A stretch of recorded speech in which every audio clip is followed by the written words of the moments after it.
नमस्कार दोस्तों, आप सभी का फिर से स्वागत है जयप्रिया स्टोरी में। गोविंदा एक हंसमुख इंसान रहे हैं। आपने उनकी फिल्मों में तो बहुत सी कॉमेडी देखी होगी, लेकिन रियल लाइफ में भी जब कोई उनसे बातचीत करता है तो बहुत हंसते मुस्कुराते रहते हैं। लेकिन इसी गोविंदा की एक दर्दनाक स्टोरी हम आपको सुनाने जा रहे हैं। जी हाँ, गोविंदा ने भले ही अपनी करियर में बहुत सफलता देखी, बहुत धन दौलत देखा, लेकिन निजी जिंदगी में उन्होंने बहुत सारे दुख झेले। लोगों को लगता है कि गोविंदा के 2 बच्चे हैं, लेकिन असल में उनके 3 बच्चे हुए थे। गोविंदा की पहली संतान एक बेटी थी, जो कि उनकी बेटी टीना से भी बड़ी थी, और कहा जाता है कि जब उनकी बेटी 4 महीने की थी तब उसका निधन हो गया था। वो बेबी प्री मैच्योर थी और लंबे समय तक सरवाइव नहीं कर सकी थी। उस समय गोविंदा बॉलीवुड फिल्मों में उनका अच्छा करियर चल रहा था, लेकिन वो एक बहुत बड़ा दर्द उस समय उन्होंने सहा था। यही नहीं, गोविंदा की बहनों ने भी बहुत दुख झेला। उनकी बहन कामिनी खन्ना, जो कि सिर्फ ग्रेजुएट में थी और वह आग में जल गई थी। वहीं गोविंदा की एक और बहन थी, पद्मा खन्ना। उनके बारे में आपको बताएंगे कि पद्मा खन्ना को कैंसर हो गया था, और जब उनकी बेबी का जन्म हुआ 4 महीने की जब उनकी बेटी थी, तो आरती सिंह जब 4 महीने की थी तब उनकी मां का निधन हो गया था। उनकी मां पद्मा शर्मा जो है वो भी एक सिंगर थी, और अपनी मां निर्मला देवी के साथ जो है वो स्टेज पर जब वो परफॉर्मेंस देती थी तो उनके साथ वो भी जाके गाया करती थी। तो पद्मा शर्मा की शादी हुई थी और उनके 2 बच्चे हुए। उनके बेटा कृष्णा अभिषेक हैं, जो कि बहुत मशहूर कॉमेडियन है। वहीं आरती सिंह ने भी कई सारे टीवी शोज वगैरह में काम किया, लेकिन गोविंदा के परिवार में सभी लोगों को उतनी सफलता नहीं मिल पाई जितनी गोविंदा को मिली। उनकी एक और भांजी है रागिनी खन्ना, जो कि उनकी बहन कामिनी खन्ना की बेटी है। तो वहीं आरती सिंह भी गोविंदा की बहन की बेटी है। आपको बता दें, गोविंदा जब अपनी फिल्म हीरो नंबर 1 की शूटिंग कर रहे थे, उसी दौरान उनकी बहन पद्मा शर्मा का निधन हो गया था। पद्मा शर्मा का जब निधन हुआ, वह कैंसर से पीड़ित थी। उन्होंने एक बेटी को जन्म दिया था और 4 महीने की जब बेटी थी तो वह चल बसी। ऐसे में जो उनके गोविंदा के जो जीजा थे वो बहुत परेशान हो गए थे। तो ऐसे इस वजह से उन्होंने पद्मा शर्मा की एक सहेली और उनकी रिश्तेदार ही थी, उन्होंने अपनी बेटी को गोद दे दिया। उन्होंने उनको पाला पोसा, जबकि अभिषेक जो है कृष्णा अभिषेक, वो अपने पापा के साथ पले बने और उन्होंने अपनी लाइफ में कई सारी मुश्किलें देखी। और दूसरी तरफ उनकी बेटी आरती सिंह जो है वो दूसरे परिवार में पली बड़ी। कुछ दिन पहले हमने आपको बताया था कि गोविंदा की एक और बहन है रागिनी खन्ना। रागिनी खन्ना जो है वो भी अपनी लाइफ में उन्होंने काफी प्रॉब्लम झेली। उनकी माँ जो है बाहर गाने जाया करती थी और घर की जिम्मेदारी उन पर थी,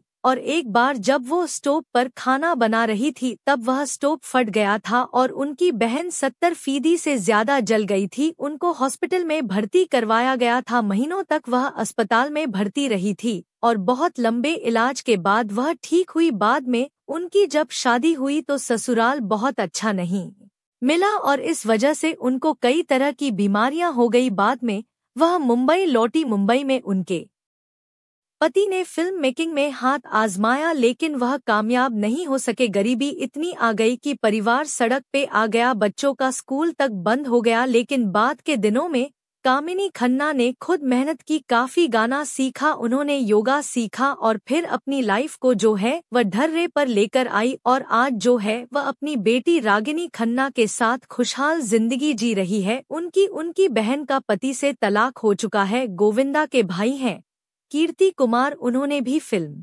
मेकिंग में काफी कोशिश की थी कि बतौर प्रोड्यूसर वो बॉलीवुड में स्थापित हो जाएं, लेकिन ऐसा हो नहीं सका। एक तरफ गोविंदा ने बहुत कामयाबी देखी तो दूसरी तरफ उनके भाई को उतनी कामयाबी नहीं मिली। कुछ फिल्में उन्होंने बनाई जिसमें हीरो गोविंदा ही थे, लेकिन बाद के दिनों में दोनों भाइयों के बीच बहुत अच्छे रिश्ते न होने की बातें सामने आई। गोविंदा की एक बहन है पुष्पा आहूजा, हालांकि उनके बारे में बहुत ज्यादा खबरें नहीं आई क्योंकि उनके जो बच्चे हैं वो एंटरटेनमेंट की दुनिया में नहीं आए। लेकिन गोविंदा की 2 बहनों के साथ जो है कहीं ना कहीं बहुत ज्यादा उन्होंने अपनी लाइफ में दुख झेला। उनकी एक बहन जो है आग में जल गई, उनकी शादीशुदा लाइफ बहुत खराब रही। दूसरी बहन को कैंसर हो गया, उनको यूट्रस कैंसर हुआ था और बेटी को जन्म देने के 4 महीने बाद ही वो चल बसी थी। अपने बेहतरीन डांस के लिए अलग पहचान रखने वाले बॉलीवुड के हीरो नंबर 1 गोविंदा को इंडस्ट्री में आते ही पहले साल 49 फिल्में ऑफर हुई थी। लेकिन एक समय ऐसा भी रहा जब गोविंदा कैसेट बेचना का काम किया करते थे। फिल्मी परिवार से ताल्लुक होने के बावजूद जब गोविंदा ने फिल्मों में आना चाहा तो माता पिता का सपोर्ट नहीं मिला। गोविंदा के पिता अरुण एक्टर थे और मां सिंगर, लेकिन गोविंदा के जन्म से कुछ समय पहले ही माँ बाप के बीच दूरियां बढ़ गईं, जिसका कारण पिता गोविंदा को समझते थे। इसका नतीजा ये हुआ कि जब गोविंदा पैदा हुए तो उन्हें पिता ने गोद तक नहीं लिया। तमाम संघर्षों के बावजूद गोविंदा फिल्मों में आए और छा गए। आज गोविंदा एक्टर ऑफ डिकेड का दर्जा रखते हैं। गोविंदा का जन्म 21 दिसंबर 1963 में मुंबई में हुआ था। इनके पिता अरुण एक्टर थे, जिन्हें महबूब खान की फिल्म औरत 1940 से पहचाना जाता है, और मां निर्मला देवी जानी मानी सिंगर।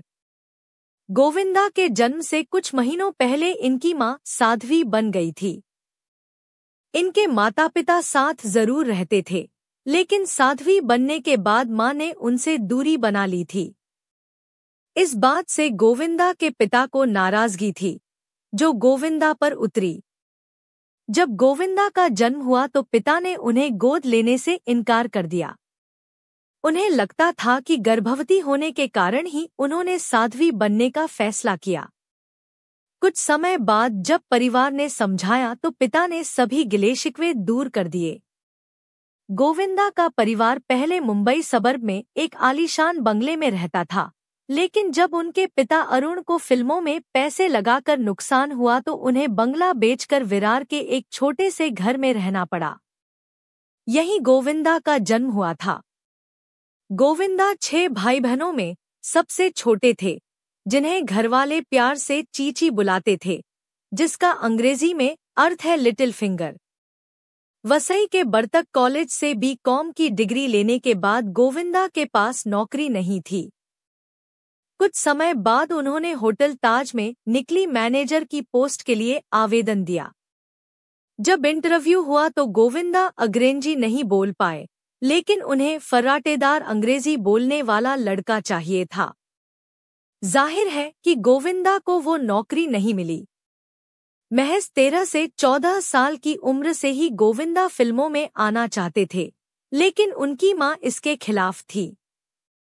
वो नहीं चाहती थी कि गोविंदा फिल्मों में आएं, क्योंकि उनके पिता को इस इंडस्ट्री में आर्थिक तंगी झेलनी पड़ी थी। गोविंदा मां को बिना बताए फिल्म स्टूडियो के चक्कर काटा करते थे। उनके माँ बाप को इंडस्ट्री छोड़े सालों हो चुके थे, ऐसे में कोई उनसे बात करने के लिए भी राजी नहीं होता था।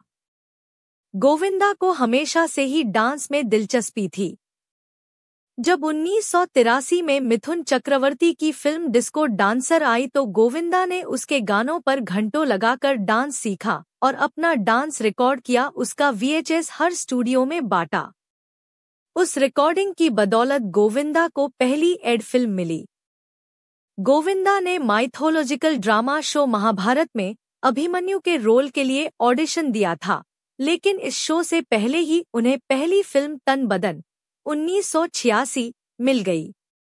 गोविंदा कई फिल्मों के लिए ऑडिशन देते थे, लेकिन उस समय नए हीरो के साथ कोई फिल्म मेकर रिस्क लेने के लिए राजी नहीं था। एक दिन गोविंदा ने अपने मामा जी को अपने डांस और एक्शन सीन के कैसेट भेजे। गोविंदा के टैलेंट से मामा आनंद इतने खुश हुए कि उन्होंने अपनी फिल्म का सब्जेक्ट बदलकर उन्हें अपनी फिल्म में लेने का फैसला किया।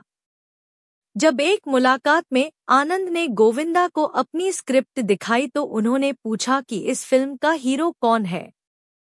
मामा ने गोविंदा से कहा, आंखें बंद करो फिर बताऊंगा। जैसे ही गोविंदा ने आंखें बंद की तो मामा आनंद ने उन्हें जोरदार थप्पड़ मारा और कहा कि तुम ही इस फिल्म के हीरो हो।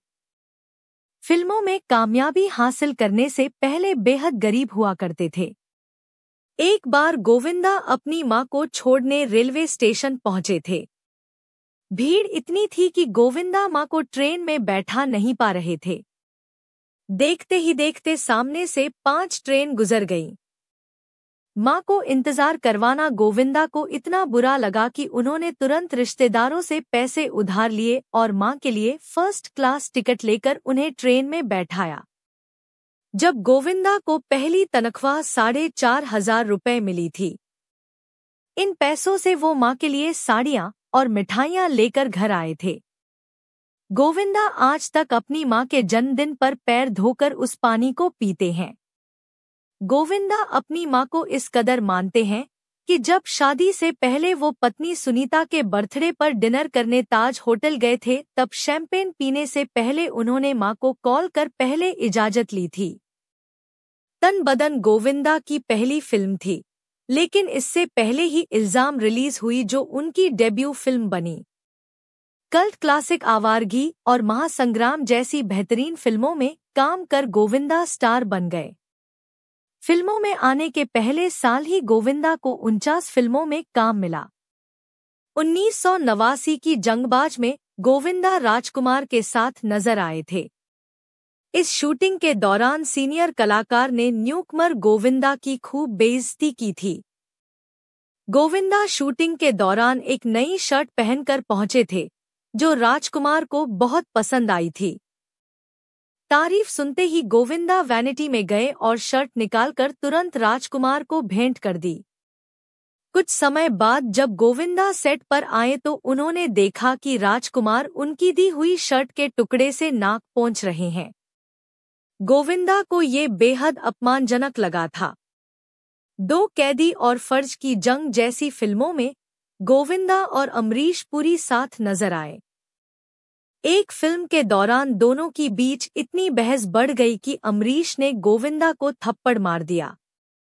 एक दिन सुबह 9 बजे के शूटिंग शेड्यूल में गोविंदा शाम को 6 बजे पहुंचे। वहीं अमरीश पुरी सुबह 9 बजे से बैठे इंतजार कर रहे थे। जैसे ही गोविंदा आए तो अमरीश ने उन्हें खूब सुनाया। बहस इतनी बढ़ गई कि अमरीश ने गोविंदा को जोरदार थप्पड़ मार दिया। इसके बाद से ही गोविंदा ने कभी उनके साथ काम नहीं किया। 5 जनवरी 1994 को गोविंदा की कार का दूसरी कार से जोरदार एक्सीडेंट हुआ था। इस एक्सीडेंट में गोविंदा के सिर में गहरी चोट आई थी और खूब खून बहा था। गोविंदा खुददार फिल्म के लिए घर से निकले थे। गंभीर चोट आने के बावजूद गोविंदा ने शूटिंग कैंसिल नहीं की और डॉक्टर से इलाज करवाने के ठीक बाद सीधे सेट पर पहुंच गए। उसी दिन गोविंदा ने आधी रात तक शूटिंग की थी। पहली ही फिल्म तन बदन की शूटिंग के दौरान गोविंदा की मुलाकात मामा आनंद सिंह की साली सुनीता से हुई। आनंद उनकी फिल्म के डायरेक्टर थे। दोनों को प्यार हुआ और दोनों ने 11 मार्च 1987 को शादी कर ली। क्योंकि गोविंदा इंडस्ट्री में नए आए थे, तो उन्हें लगा कि अगर शादी की बात सामने आई तो उनके करियर पर इसका बुरा असर पड़ेगा। ऐसे में उन्होंने 4 सालों तक अपनी शादी को राज रखा। सिर्फ गोविंदा के चंद दोस्त और रिश्तेदार ही इनकी शादी के बारे में जानते थे। कपल के 2 बच्चे टीना और यशवर्धन हैं। जब बेटी का जन्मदिन मनाने के लिए 1991 में गोविंदा ने शानदार पार्टी रखी। पार्टी की तस्वीरें देखकर हर कोई उनकी शादी और बच्चों की खबर सुनकर हैरान रह गया। साल 2008 में मनी है तो हनी है की शूटिंग करते हुए फिल्मिस्तान स्टूडियो में गोविंदा ने संतोष राय नाम के एक जूनियर आर्टिस्ट को थप्पड़ मारा था। 5 फरवरी 2009 में संतोष ने गोविंदा के खिलाफ शोषण का आरोप लगाया था। 2013 में कोर्ट ने संतोष के आरोपों को खारिज कर दिया था, लेकिन वो नहीं माने। 2014 में संतोष राय ने सुप्रीम कोर्ट में मामला दर्ज करवाया और कहा कि वो मुंबई हीरो बनने आए थे, लेकिन गोविंदा ने थप्पड़ मारकर उनके सम्मान को ठेस पहुंचाया है। राय ने इस बेबुनियाद केस पर 5 से 6 लाख रुपए खर्च किए थे। उनका कहना था कि गोविंदा ने उनसे माफी तक नहीं मांगी, जो उनके लिए ज्यादा अपमानजनक था। 2015 में सुप्रीम कोर्ट ने गोविंदा को माफी मांगने और कोर्ट के बाहर सेटलमेंट करने के आदेश दिए। इस मामले में गोविंदा ने सफाई देते हुए कहा था कि संतोष सेट पर लड़कियों से बदतमीजी कर रहे थे, इसीलिए उन्हें थप्पड़ मारा गया था। उम्मीद करते हैं कि आपको इस वीडियो से कुछ नया जरूर सीखने को मिला होगा। आपको वीडियो कैसी लगी हमें कमेंट बॉक्स में जरूर बताएं। अगर वीडियो के दौरान कोई गलती हो गई हो तो माफ कीजिएगा। धन्यवाद।